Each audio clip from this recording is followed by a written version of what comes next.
मिनश्शैतानिर्रजीम बिस्मिल्लाहिर्रहमानिर्रहीम अस्सलामु अलैकुम वरहमतुल्लाहि वबरकातुहू।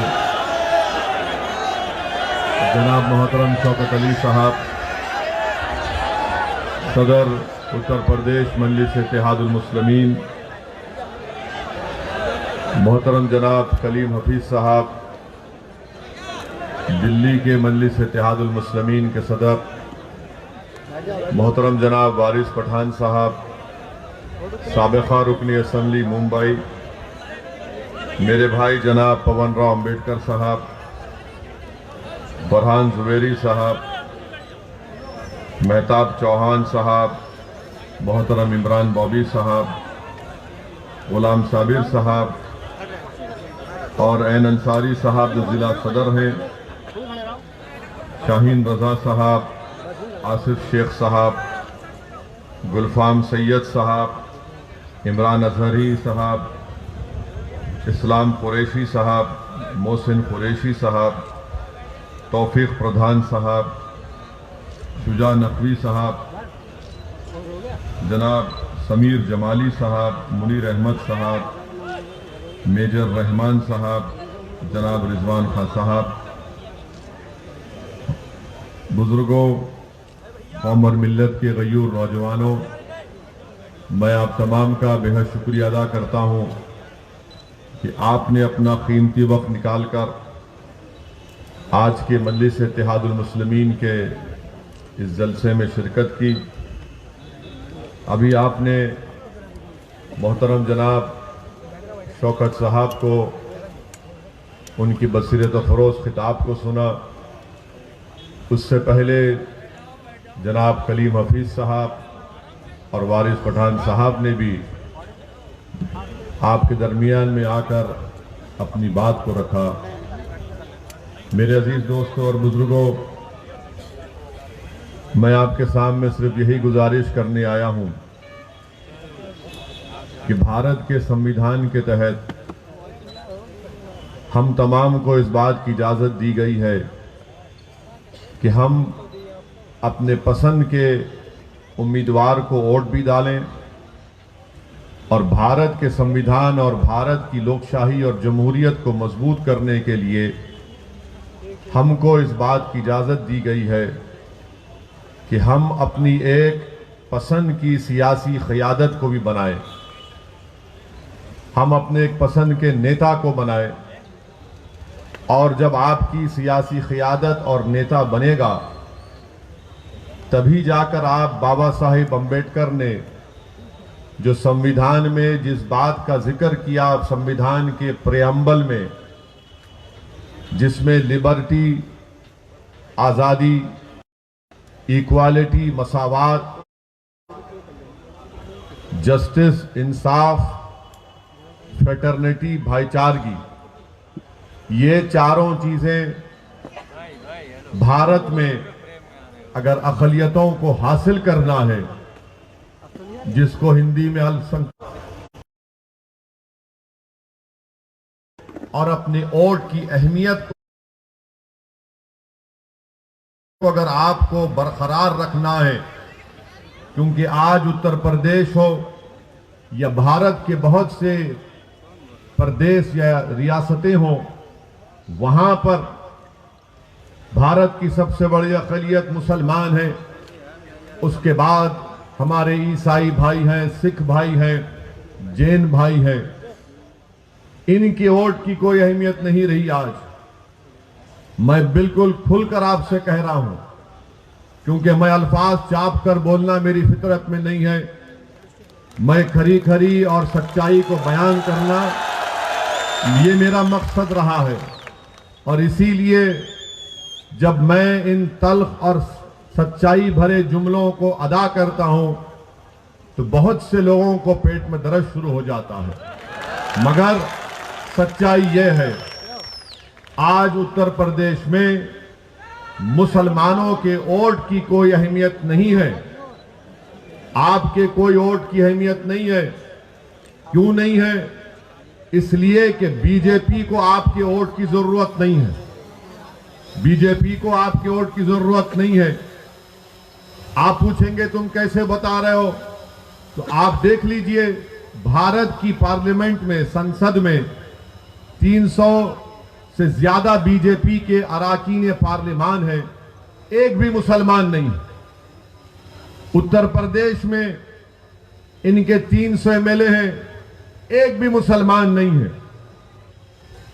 अब दूसरी जानिब आप आइए, समाजवादी पार्टी है, कांग्रेस पार्टी है, बीएसपी है, इनको यह लगता है कि मियां हमको छोड़ के कहां जाएगा। इनको यह लगता है कि ये मियां हमको छोड़ के कहां जाएगा, हम ही तो इसके चौधरी हैं और हम ही तो इसको बचाते हैं, ये हमको छोड़ के कहां जाएगा। तो हुआ क्या कि आप दोनों तरफ से पीछे जा रहे हैं। समाजवादी से पूछिए, कांग्रेस से पूछिए, बीएसपी से पूछिए, वो बोलेगा अरे तुम ठहरो, बाजू ठहरो, फिक्र मत करो। अगर आप बोलेंगे ये मेरा मसाइल है, ये मेरी तकलीफ है, ये मेरे मुझसे नाइंसाफी हो रही है, आप आवाज उठाओ, तो ये पार्टी कहेगी अगर हम तुम्हारे बारे में बोलेंगे तो हमको हिंदू वोट नहीं मिलेगा, इसीलिए आप खामोश बैठ जाओ। ये इनके अल्फाज हैं।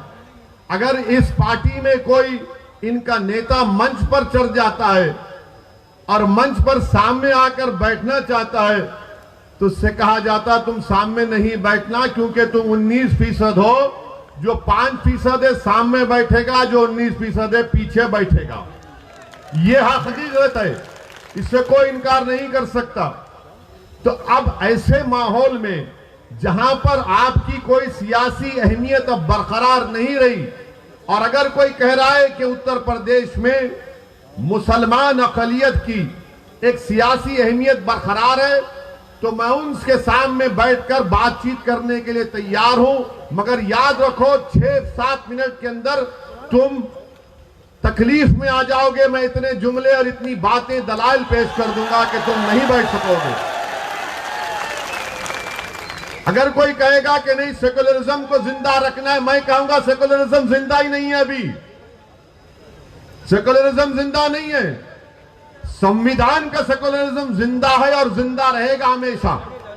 मगर सियासी सेकुलरिज्म को तो इन्होंने मुसलमानों के साथ दफनाकर उसकी खबर बना दी, मुसलमानों के साथ उसको दफना दिया। अब ये एक आकर कहते हैं कि नहीं नहीं बाबा जिंदा रखो, अभी दफनाया नहीं है, जनाजा है, तुम अपने कंधे पर उठाकर चलो इसको। ये सेकुलरिज्म का जनाजा अब हम नहीं उठाएंगे। ये सेकुलरिज्म को, अगर सियासी सेकुलरिज्म की तुम बात कर रहे हो तो हमको इसकी जरूरत नहीं है। हमको वो सेकुलरिज्म की जरूरत है जहां पर हर मजहब के लोग इत्मीनान और इज्जत के साथ अपनी जिंदगी गुजार सकें, जिसका संविधान ने वादा किया है। संविधान के फंडामेंटल राइट को आप पढ़ेंगे तो उसी में लिखा गया। मगर ये एक तरफ सियासी पार्टियां हैं, चाहे समाजवादी हो, कांग्रेस हो या बीएसपी हो, और दूसरी तरफ तो बीजेपी है। इनके पास अरे भाई इतना लंबा हो और तुम कितना लंबा होगे, बैठ। ये हमारे अब्बा की गलती, इतने लंबे हो गए, वरना नहीं थे हम।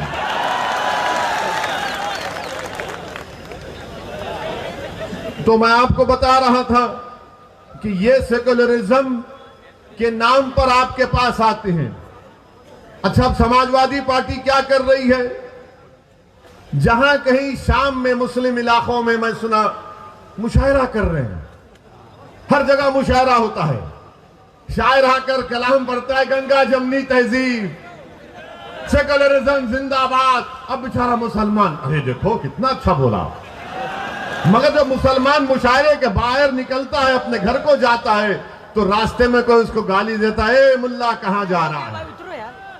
उसको जब पता चलता कि यार ये तो मुशायरा था, शायर ने तो शेर कहकर दाद हासिल कर ली, मगर मुझे तो रोज ये अल्फाज और अशार सुनना पड़ते हैं, मुल्ला ये मुल्ला वो। गड़बड़ हो रहा है ना। मेरे अजीज दोस्तों और बुजुर्गों, यही तल हकीकत है, इसको आपको समझने की जरूरत है।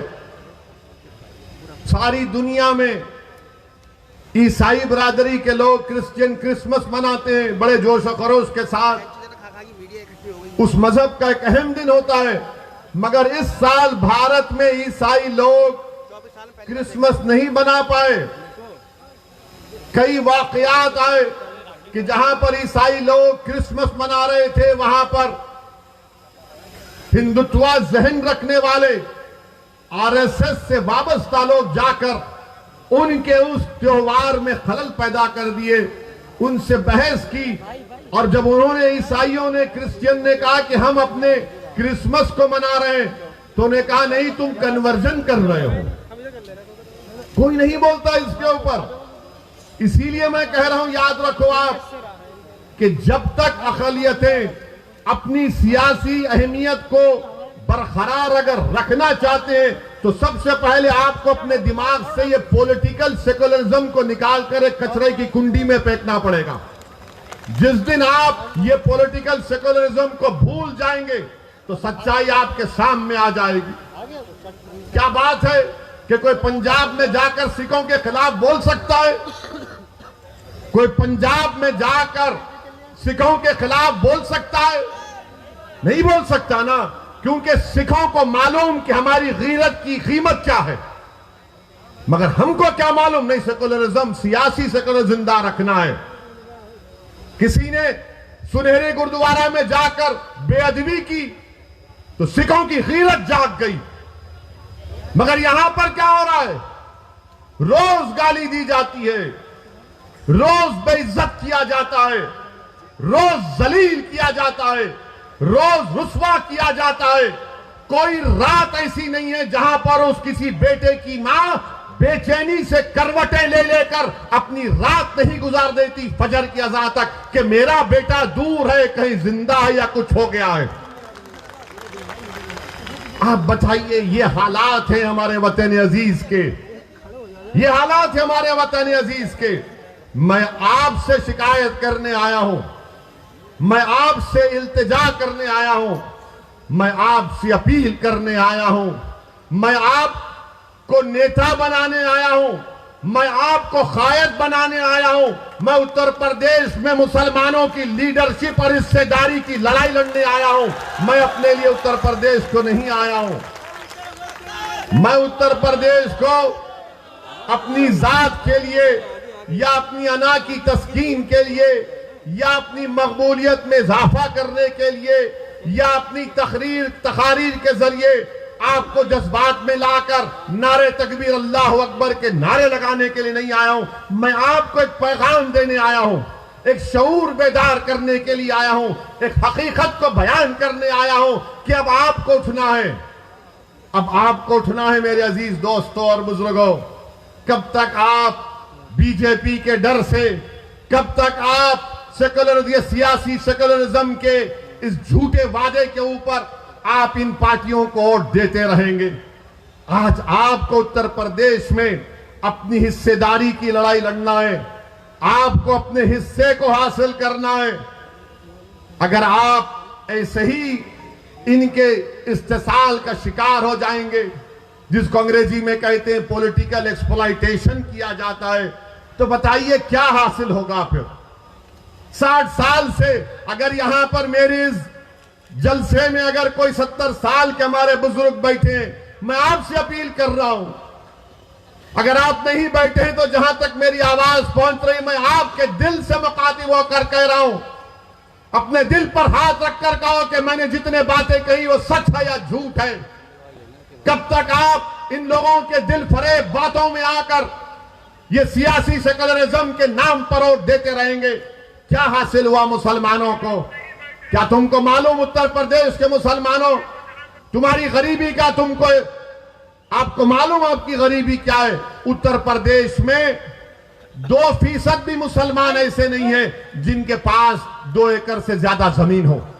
2% भी नहीं है, 1.70, खाली 1.70% मुसलमानों के पास 2 एकड़ जमीन है। आपके पास तो वो भी नहीं, मगर आपके दिमाग में डाल दिया गया ये पॉलिटिकल सेकुलरिज्म को वोट डालो।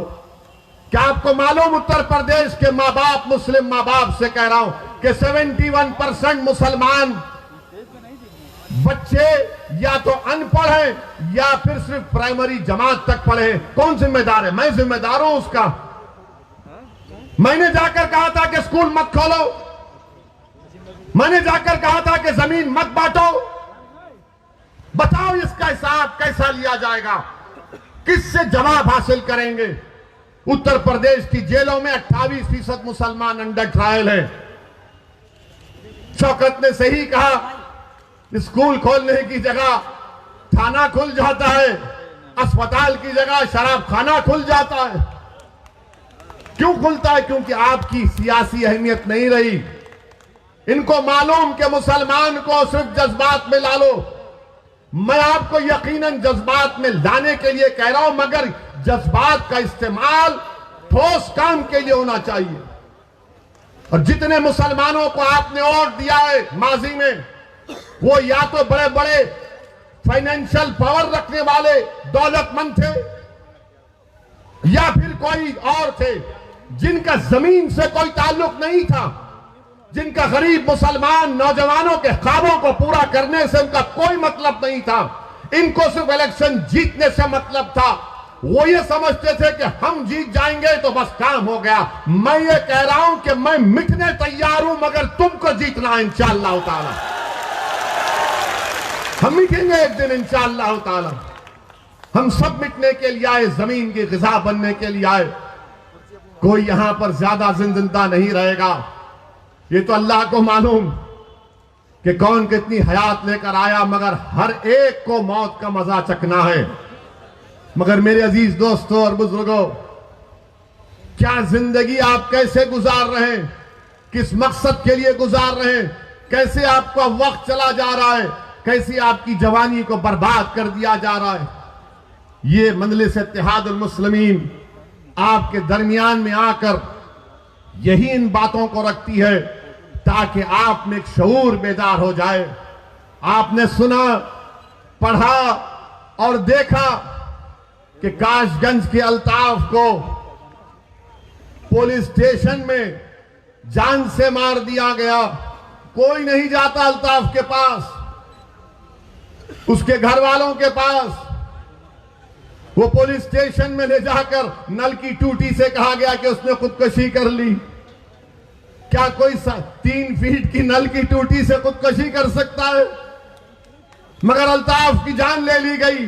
वही एक गुप्ता साहब जिनका गोरखपुर में पुलिस ने उनको मारा तो मुख्यमंत्री पहुंच गए, अखिलेश पहुंच गए, घर को पहुंच गए। अरे तुम्हारी जिंदगी की अहमियत नहीं है, तुम वोट की क्या बात कर रहे हो? तुम्हारी मौत मौत नहीं है, दूसरों की मौत मौत है। तुम्हारी जिंदगी जिंदगी नहीं है, दूसरों की जिंदगी उन तुम्हारी जिंदगी से बढ़कर है। मेरे अजीज दोस्तों और बुजुर्गों, यह सच्चाई है।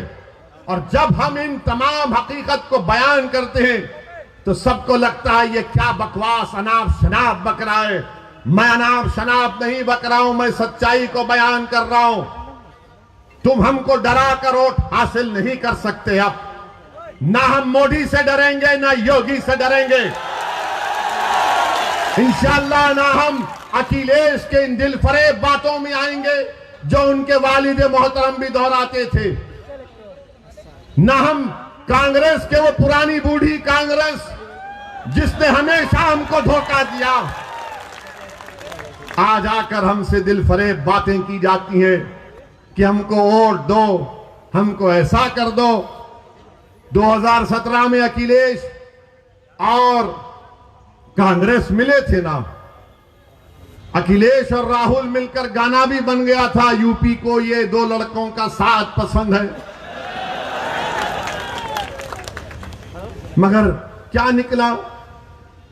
क्या निकला?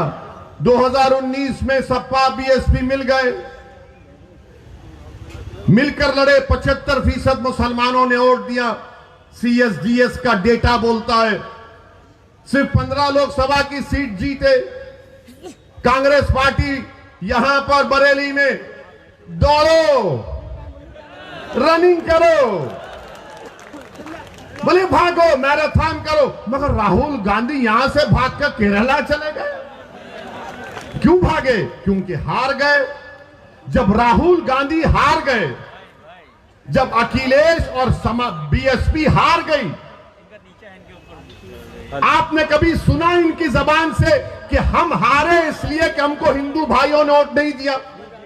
कभी सुना आपने? कभी सुना आपने कि समाजवादी, बहुजन समाज और कांग्रेस को जो 2019 में, 2017 में, 2014 में यूपी में जो हार हुई, कभी उन्होंने कहा कि हमको यादवों ने वोट नहीं दिया? उन्होंने कहा कि हमको पासियों ने, वाल्मीकियों ने, धोबी ने वोट नहीं दिया, कि हमको ब्राह्मणों ने वोट नहीं दिया, हमको ठाकुरों ने वोट नहीं दिया, हमको हमारे बनिया कम्युनिटी के भाइयों ने वोट नहीं दिया? नहीं बोलेंगे। क्यों नहीं बोलेंगे? और जब मंजलिस इलेक्शन लड़ रही है, मुस्लिम वोट, मुस्लिम वोट, मुस्लिम वोट, ऐसा पड़े हैं जैसा कि तुम्हारे बाप का खजाना है मुस्लिम वोट। क्या चुनाव में सिर्फ मुसलमान वोट डालता, दूसरे नहीं डालते? दूसरे नहीं डालते वोट? क्या हम ही वोट डालते? अब ये मीडिया के लोग कहां जा रहे हैं? अब आप कहां जा रहे हैं? अब के बार सिराते मुस्तकीम के रास्ते पे जा रहे हैं। अरे ये रास्ता कठिन है, बोले आका का गुलाम है, इसके रास्ते पर ही जाएगा। अब ये हमारे पीछे, जहां हमारा इंटरव्यू लेते, नहीं ये आप मुस्लिम वोट में सेंध डाल रहे हैं, हम कहते हैं कि आप डालो ना हिंदू वोट में सेंध, कौन रोक रहा आपको? वोटर है, किसी का खजाना नहीं है, ये आजाद है, जिसको चाहे वोट डालेगा। मगर ये पूरी तवज्जो मोदी की, योगी की, अखिलेश की, राहुल की, मायावती की, सब किस पर है? मुसलमान कहां जा रहा है? और इलेक्शन के बाद कोई पूछेगा नहीं आपको। ये 3 बंदरों की कहानी सुनी ना कभी आपने? 3 बंदर हैं, एक आंख बंद कर लेता, मुझे कोई मुसलमानों की बर्बादी नहीं देखना है। एक बंदर है जो जबान बंद कर लेता, अरे कुछ तो बोल, बोले नहीं मेरी जबान बंद है। एक बंदर है कानों में रुई डालकर बैठा रहे, देख मेरी तकलीफ सुन, मेरी बेटियों की नहीं सुनता। इलेक्शन तक आप इंसान है, और जैसा रमजान शुरू होगा अप्रैल में, कोई आपको पूछेगा नहीं। आज आपके इलेक्शन आ गया है, अरे मियाँ जी हमको भी दे देखो ना मियाँ जी, मियाँ जी कुछ खोरमा खिला दो, सुना है बड़ा अच्छे कबाब बनते हैं आपके पास। अखिलेश के लोग तो वो यही बोलते हैं, मगर जब अखिलेश सरकार में थे तो क्या वो स्लॉटर हाउसेस को परमिशन दिए थे? नहीं दिए, बंद करा दिए थे। मेरे अजीज दोस्तों और बुजुर्गों, इन बातों पर आपको गौर करना है। अच्छा अच्छा, हमको देखिए, अब भड़कावा भाषण हो रहा है भैया। छोड़ छोड़, हाँ छोड़, वो टोपी वाले भैया, हम सेल्फी लेंगे आपको। आवाज लगा रहे हैं, बिल्कुल लगा रहे हैं, आपकी आवाज लगा रहे हैं। सुनिए बाप, सुनिए बाप। अब दूसरी तीसरी बात, अब इतना बोल दिए तो अब ये यहां पर कोई होगा समाजवादी का, बोलेगा देखो इतना टाइम हो गया, बाबा और ये मोदी पर कुछ नहीं बोले। अरे हम क्यों बोले? तुम और बाबा तो एक ही हो ना, तुम में उनमें फर्क ही क्या है? तुम में उनमें फर्क ही क्या है? अरे समाजवादी पार्टी के जिम्मेदारों, क्या मुलायम सिंह यादव साहब ने 2019 के लोकसभा के चुनाव से पहले, मैं पार्लियामेंट में बैठा हुआ था, मुलायम सिंह यादव साहब खड़े होकर अचानक कहे मोदी जी मैं आपको आशीर्वाद देता हूं, आप दोबारा प्रधानमंत्री बन जाइए। हम जब भी पूछे कांग्रेस के लोगों से, समाजवादी के लोगों से, देखो कौन बी टीम का काम कर रहा है, मुलायम सिंह बोलते हैं, तो बोले नहीं बड़े बुजुर्ग हैं। अरे मेरे बुजुर्ग नहीं है मुलायम सिंह, उम्र में बड़े होंगे, मेरे बुजुर्ग नहीं है। तुम्हारे हो सकते तो तुम मानो, मैं नहीं मानता इनको, मैं किसी को नहीं मानता सिवाय अल्लाह के। मेरे अजीज दोस्तों और बुजुर्गों, मुलायम सिंह बोल दिए, कोई कुछ नहीं बोलेगा। आपके घर में शादी है, मोदी जी आते हैं तो ऐसा खुश होते हैं कि जैसा वाकई में दूल्हा आ गया। तस्वीर है और इनको फिक्र है ओवैसी की, ओवैसी की।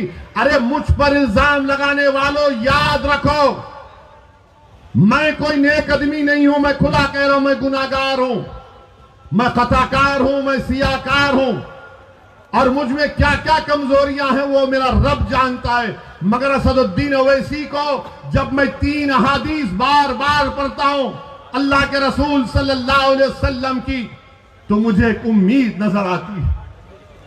पहली हदीस कि जब रसूल अल्लाह सल्लल्लाहु अलैहि वसल्लम ने फरमाया कि एक महिला थी, गुनाहगार थी, मगर जब उसने रास्ते में एक कुत्ते को देखा जो प्यासा था, वो गुनाहों में लुत्फुत थी, मगर उसने उस कुत्ते को अपने कपड़े पल्लो डालकर अपनी जूती से पानी निकालकर उस कुत्ते की प्यास बुझाई, तो आका सल्लल्लाहु अलैहि वसल्लम ने फरमाया कि वो जन्नत में जाएगी।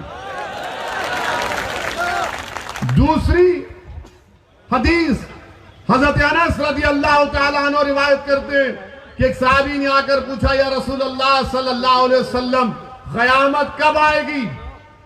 रहमतुल्लाह अलमीन कमली वाले ने पूछा, तूने उसके लिए क्या तैयारी की? तो कहा ज्यादा आमाल नहीं है, हसनात नहीं है, ज्यादा ज़कात सदकात नहीं है, मगर मैं आपसे बेइंतहा मोहब्बत करता हूं। तो आका ने फरमाया कि तू मेरे साथ होगा। असदुद्दीन ओवैसी के पास कुछ नहीं है, मगर एक दावा तो कर सकता हूं कि मैं रसूल अल्लाह सल्लल्लाहु अलैहि वसल्लम को बेपनाह चाहने वाला हूं। आज दुनिया में मुझे मोहब्बत मिले या ना मिले, मगर उस दिन तो मिलेगी इंशाअल्लाह ताला। और तीसरी हदीस जो मुझे याद आती है कि अल्लाह के रसूल सल्लल्लाहु अलैहि वसल्लम ने फरमाया कि हशर का मैदान होगा, तुम मुझ पर इल्जाम लगा रहे हो ना, तो तैयार हो जाओ उस दिन के लिए। मेरा ईमान है, मेरा फेथ है, आप ना मानते ना मानो। हशर का मैदान होगा, कमली वाले ने फरमाया कि मेरी उम्मत प्यासी होगी, मैं हौज़े कौसर के पास होऊंगा, मेरी उम्मत के अमाल तोले जाएंगे, कमी होगी पूरा करूंगा। पूरे सिरात पर जिब्रील अमी अपने पर बिछाए बैठे होंगे और मैं अल्लाह से दुआ करूंगा, जैसा कि यहाँ के काशिक़ रसूल ने कहा कि रजा पुल से वज करते गुजरिए कि है रब्बे सल्लिम सदाए मोहम्मद। और हम तमाम को खुशखबरी दी गई कि तुम्हारे आमाल मुंह पर फेंक दिए जाएंगे, तुम मेरी शिफात से जन्नत में जाओगे। मुझे उस शिफात पर यकीन है।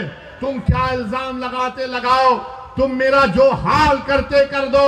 अरे जब मैं इस दुनिया में आया हूं तो अल्लाह के हुक्म से आया हूं और जाऊंगा भी तो अल्लाह के हुक्म से। किसी जालिम की हरकत से अगर मेरी बका नहीं है तो यकीनन बका नहीं है, मगर उस जालिम की हरकत की वजह से नहीं, बल्कि रब्बे करीम ने हम तमाम का एक वक्त मुतयन कर दिया, एक तमाम वक्त मुतयन कर दिया है। और हम पर इल्जाम लगाते हैं, डरो अल्लाह से।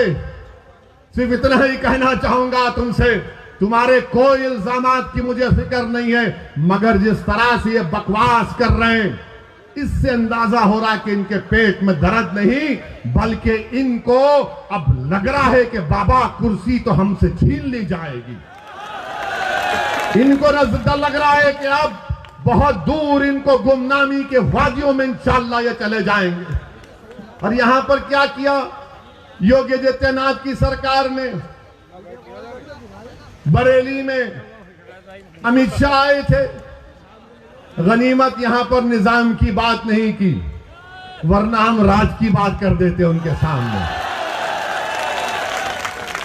क्या यहां पर आप लोगों का मुतालबा नहीं है कि एक बरेली का जो डिग्री कॉलेज है, पूरी बरेली की जनता इस बात का डिमांड और मुतालबा कर रही है कि यहां पर सुभाषगंज में एक बच्चों के लिए अलहदा डिग्री कॉलेज बनाया जाए, बच्चों के लिए एक अलहदा डिग्री कॉलेज बनाया जाए। मगर अमित शाह, योगी और मोदी को डिग्री कॉलेज की फिक्र नहीं है, इनको सिर्फ हिंदुत्व की फिक्र है। यहां पर रबर फैक्ट्री, अब चुनाव आ गया तो सब दौड़ रहे, रबर फैक्ट्री खोल दी जाएगी, सरकार ले लेगी। यहां पर एम्स को खोलने की बात, मुतालबा कब से किया जा रहा है, इसका कोई जिक्र नहीं होता। यहां पर उत्तर प्रदेश में आप कितने लोग पेट्रोल डीजल की गाड़ी या मोटरसाइकिल चलाते हैं? आप लोग बहुत खुश हैं ना पेट्रोल डीजल की कीमतों से? हाँ, है, चेहरे बता रहे हैं। मीडिया वाले तो नहीं बोलेंगे, बेचारों की नौकरी है। पहले इनके पास एक कैमरामैन होता था तो इनके मालिकों ने कहा कि मोदी जी ने कैमरा की कीमत बढ़ा दी, महंगाई बहुत बढ़ गई, अब तुम रिपोर्टर भी और कैमरामैन भी, दोनों 2 in 1 करो काम। देखिए मुस्कुरा रहे हमारी बात पर। मुस्कुराना तुम्हारा इकरार है, हम जानते हैं। पेट्रोल डीजल आसमानों को छू रहा है, सरसों के तेल की कीमत आसमानों को छू रही है। बाबा और मोदी की सरकार ने साबुन से लेके बनियान तक सब कीमतें बढ़ा दी हैं और उत्तर प्रदेश की जनता से कह रहे विकास के नाम पे वोट दो। काशी को हमने डेवलप कर दिया, उसके नाम पर वोट दो। आज उत्तर प्रदेश में मैं बीजेपी से पूछना चाह रहा हूं, योगी आदित्यनाथ, आप झूठ बोलते हैं, आप झूठ बोलते हैं, मोदी झूठ बोलते हैं, अमित शाह झूठ बोलते हैं और ऐसी सफाई से झूठ बोलते हैं कि सामने वाला झूठ की तहकीक करेगा, सच की तहकीक करेगा और झूठ को सच मान लेगा। क्या 5 साल पहले योगी और मोदी ने नहीं कहा था कि उत्तर प्रदेश में 70 लाख नौकरियां दी जाएंगी? कहा था ना? अच्छा, आपके यहां नौजवान बहुत है माशाल्लाह से, कितनों को नौकरी की जरूरत है? मीडिया वालों की नौकरी अभी है। कितनों को नौकरी चाहिए? अब आप बताओ सच। ये कहते हैं कि हमने 6 लाख को दिया। अरे कितना फेंकते हो यार। 70 लाख नौकरियों का वादा 5 साल पहले किया गया था और 5 फरवरी 2020 की विधानसभा में उठाकर देखो आप, योगी आदित्यनाथ के एक मंत्री ने विधानसभा में खड़े होकर कहा कि उत्तर प्रदेश की अनएम्प्लॉयमेंट रजिस्टर में 33 लाख नौजवानों के नाम है जिनको रोजगार की जरूरत है। झूठ पे झूठ, सिर्फ झूठ पे झूठ। बीजेपी सिर्फ हिंदुत्व के नाम पर इलेक्शन लड़ना चाहती है। बीजेपी मुसलमानों से नफरत और खौफ दिखाकर सत्ता को हासिल करना चाहती है। इनके पास डेवलपमेंट के नाम पर कुछ नहीं है, कुछ नहीं है डेवलपमेंट के नाम पर, मगर बोले जा रहे हैं। अभी आपने सुना कि वारिस पठान ने कहा कि पूरे भारत में तीसरा गरीब प्रदेश अगर कोई है, झारखंड बिहार के बाद तो उत्तर प्रदेश। मगर फिर भी विकास हुआ है। कहां का विकास हुआ हमको नहीं मालूम। हां, विकास किसका हुआ हम जानते हैं, जो नफरत फैलाते उनका विकास हुआ है।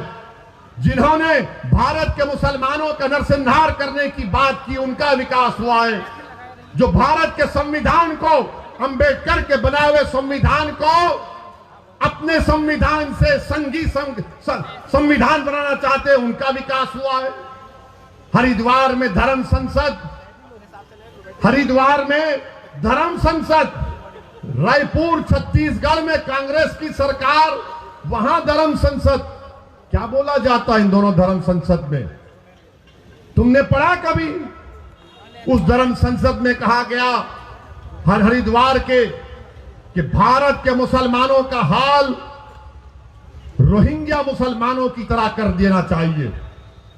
हरिद्वार के धर्म संसद में कहा गया कि भारत की मिलिट्री को इस्तेमाल करके मुसलमानों को मारना चाहिए। उस हरिद्वार के संसद में कहा गया कि एक एलटीटी का प्रभाकरण की तरह कोई पैदा हो जाए जो 20 लाख मुसलमानों को मार दे। रायपुर में कहा गया छत्तीसगढ़ में कि इंसानियत को बचाना है तो मुसलमानों को खत्म कर दो भारत से। कोई गिरफ्तारी हुई अभी तक?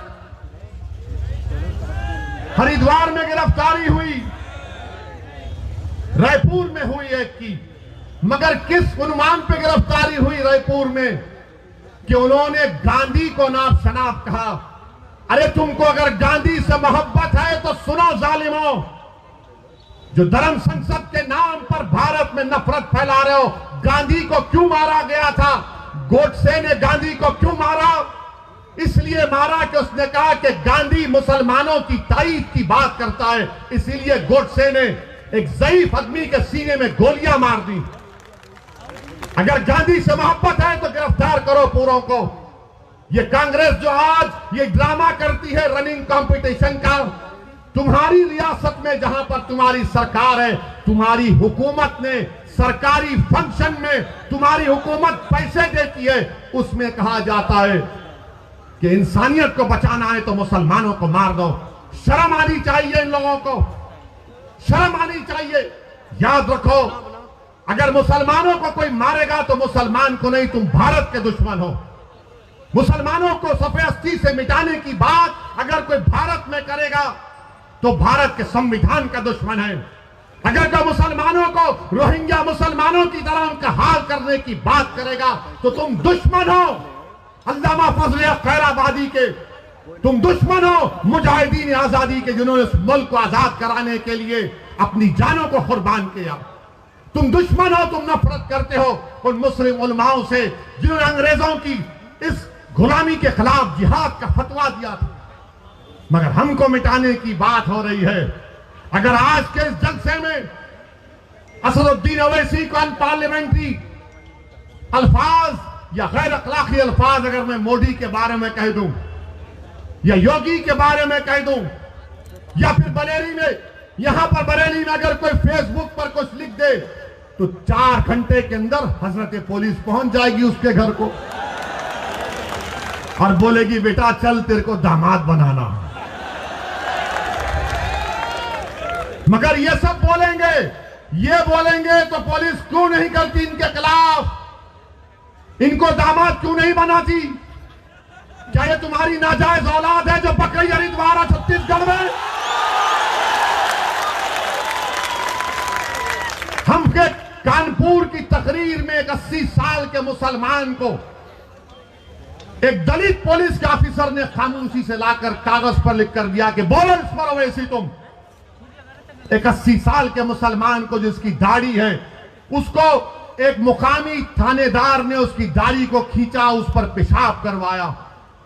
तो हमने कहा कि कब तक रहेंगे इख्तिदार की कुर्सियों पर बैठने वाले, चाहे ओवैसी हो, चाहे मोदी हो या योगी हो। तो सबको दर्द हो गया।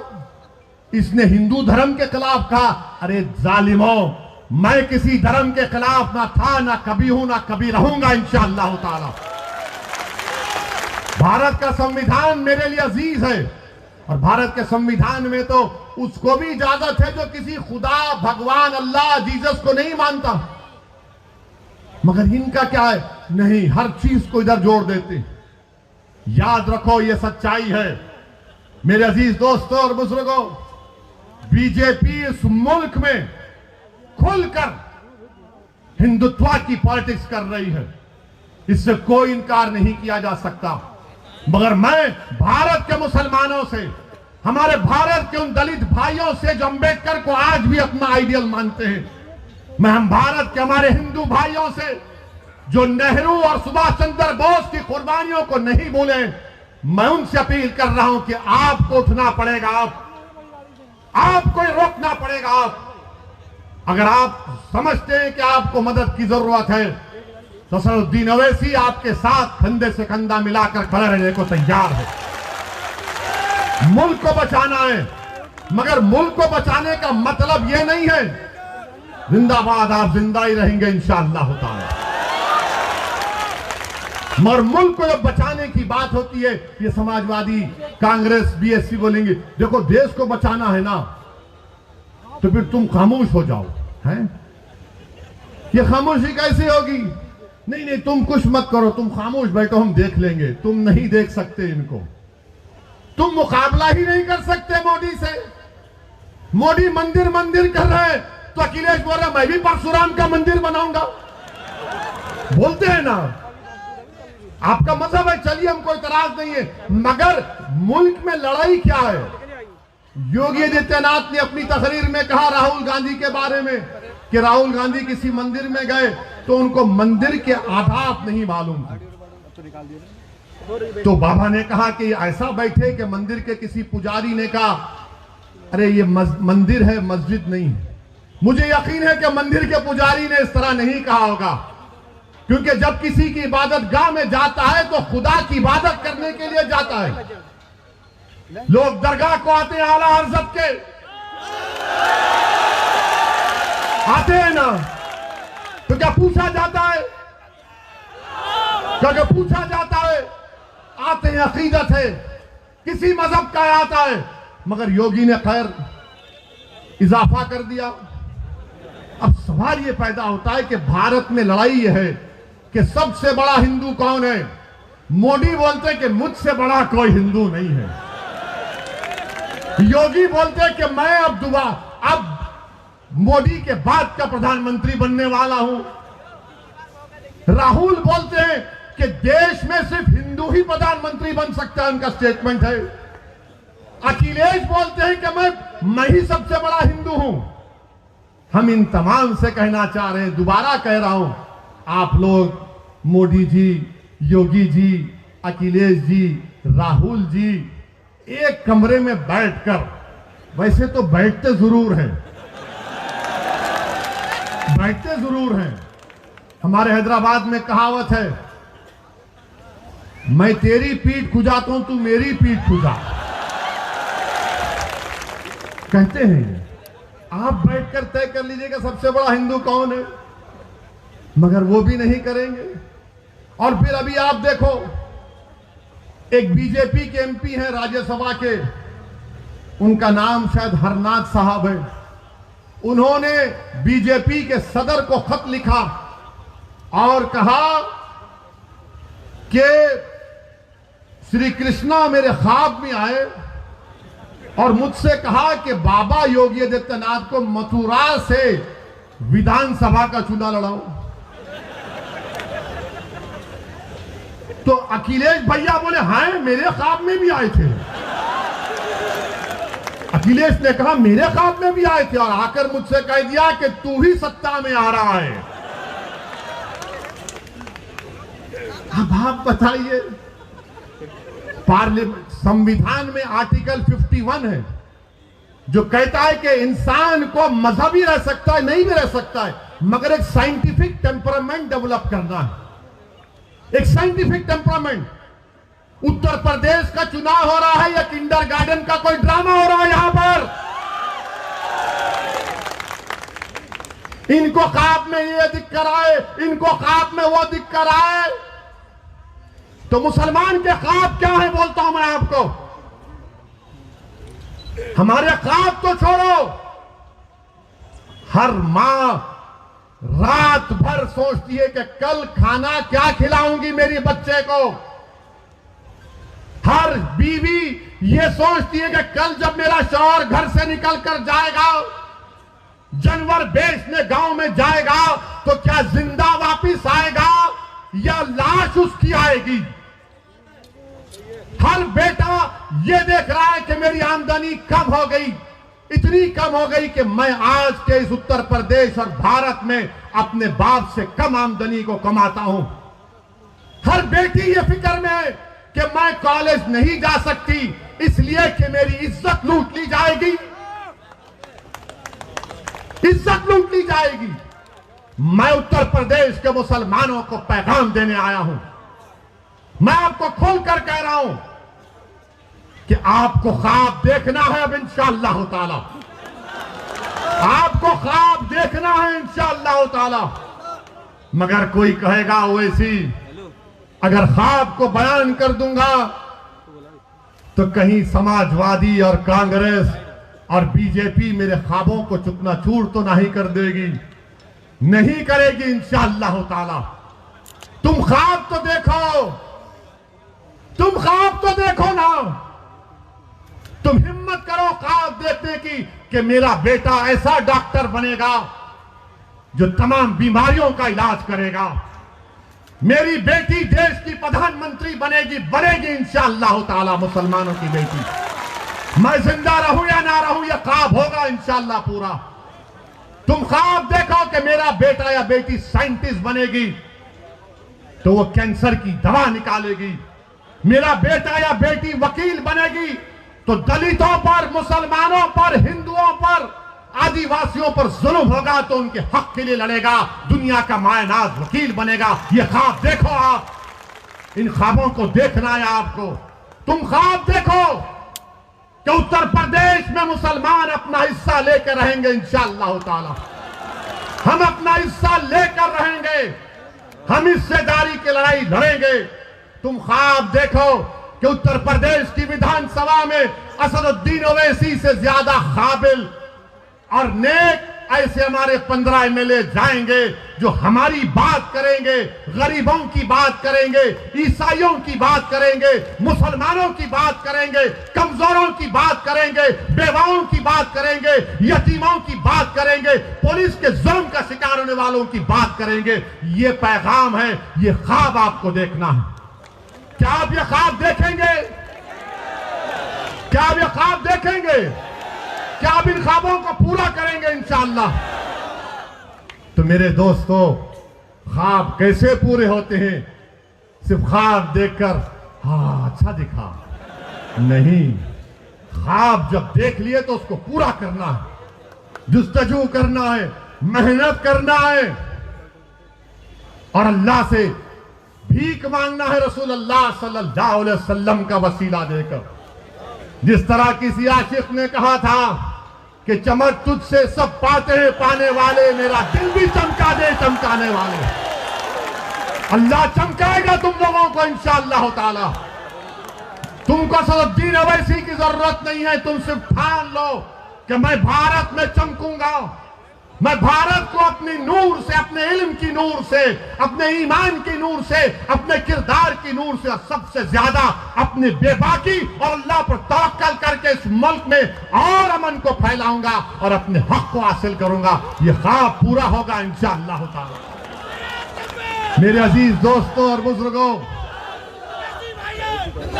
मेरे अजीज दोस्तों और बुजुर्गों, इन ख्वाबों को पूरा करने के लिए विधानसभा के चुनाव में उत्तर प्रदेश के मुसलमानों को मुत्तहिदा अपने वोट का इस्तेमाल करना पड़ेगा। हम भी चाहते हैं, हमारी भी कोशिश है, हमारी भी दुआएं हैं कि अल्लाह सुब्हाना व तआला बीजेपी को उत्तर प्रदेश में शिकस्त दे दे, दोबारा यहां पर बीजेपी की सरकार ना बने और यहां पर मुसलमानों की एक हिस्सेदारी की बात करने वाली पार्टी के उसके जिम्मेदारान विधायक बनकर असेंबली में, विधानसभा में जाए। यह भी हमारा ख्वाब। अब ये ख्वाब अखिलेश का क्या है नहीं मालूम, बिल्ली के ख्वाब में चिचड़े ही नजर आते हैं।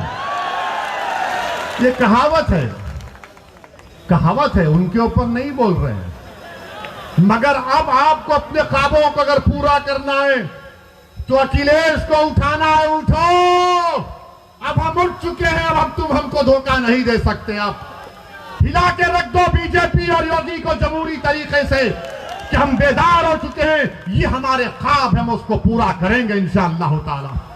और याद रखो, अगर तुम अपने आप को नहीं बदलोगे तो अल्लाह तुमको नहीं बदलेगा। जो कौम बदलने के लिए तैयार हो जाएगी, रब्बे कायनात तुमको बदल देगा, दुनिया को तुम्हारे सामने बदल देगा।